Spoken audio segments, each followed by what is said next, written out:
Добрый день, с вами канал Интерес, и сегодня я хочу поделиться с вами своим личным опытом в собирании нужных травок в течение лета и осени, чтобы они были с нами всю зиму и нам помогали. Это все те растения, которые собирала моя бабушка, и теперь собираю я для здоровья и не только. Хочу начать с такой травы, как чебрец, или еще его называют тимьян. Собирается она в момент цветения, приблизительно начиная с конца мая по август. Где ее найти? Обратите внимание на открытые участки без деревьев, в основном растет где песчаная почва. Эта травка стелится по земле, и у нее красивые цветочки фиолетово-розового цвета с очень приятным и сильным запахом. Срывают сам цветок и чуть стебля. Очень полезно пить чай из чабреца. В большинстве случаев я его использую от кашля, от простуды, как отхаркивающее средство. Он лечит также бронхит и бронхиальную астму. Также его можно использовать при стрессе и бессоннице. Зверобой. Собирают его в момент цветения, приблизительно июнь месяц плюс-минус. Сушеную траву используют в подушке-обереги. Зверобой защищает от несчастных случаев и от опасности. Часто его делают берегом для детей. Он отгоняет от ребенка нечистую силу и защищает от сглаза. В основном я его использую как самостоятельную травку при заболевании желудка и ЖКТ, а также в сборах. Мне больше всего нравятся отвары. Готовятся они так. В кипящую воду засыпается трава, огонь сводится до минимума и варится минут 7. Приблизительно 1 столовая ложка травы на стакан воды. Потом можно накрыть полотенце и немного, чтобы отвар настоялся. Получается очень крепкое зелье, поэтому его используем как заварку и разбавляем водой. При сильном расстройстве желудка можно добавить такую траву, как дыреви, как говорила моя бабушка, или еще ее название тысячелистник. Трава растет почти везде на открытой местности, на лугах. Имеет на стебле белые цветки и собирают как раз в основном эти белые цветочки и сушат. Следующая моя трава, любимая трава, полынь. Это лучшее натуральное средство от моли. Срезаем веточки полыни, можно с цветками, можно и без, разницы не имеет. И в сыром виде раскладываем по шкафам. Желательно положить на бумагу, потому что когда полынь высыхает, она рассыпается и получается много мусора. Когда полынь высохла, ее можно выкинуть.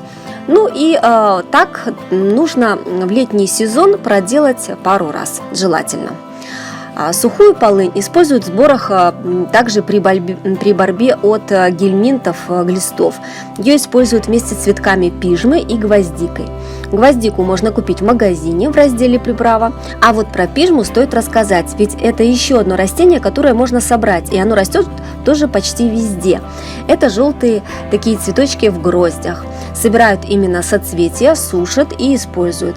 Все эти 3 растения перемалывают в пыль и используют по назначению.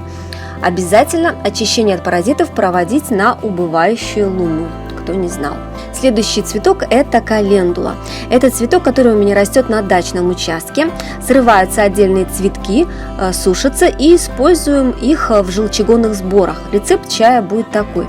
Берем зверобой, 1 чайная ложка, плюс цветки календулы, 1 чайная ложка, плюс 1 чайная ложка цветков ромашки аптечной, плюс 1 чайная ложка бессмертника на стакан воды. Готовим как насыщенный отвар. При употреблении разбавлять водой. Ромашку аптечную я обычно покупаю в аптеке россыпью, а вот травку бессмертника обязательно собираю по местности. Растет она на открытых возвышенностях.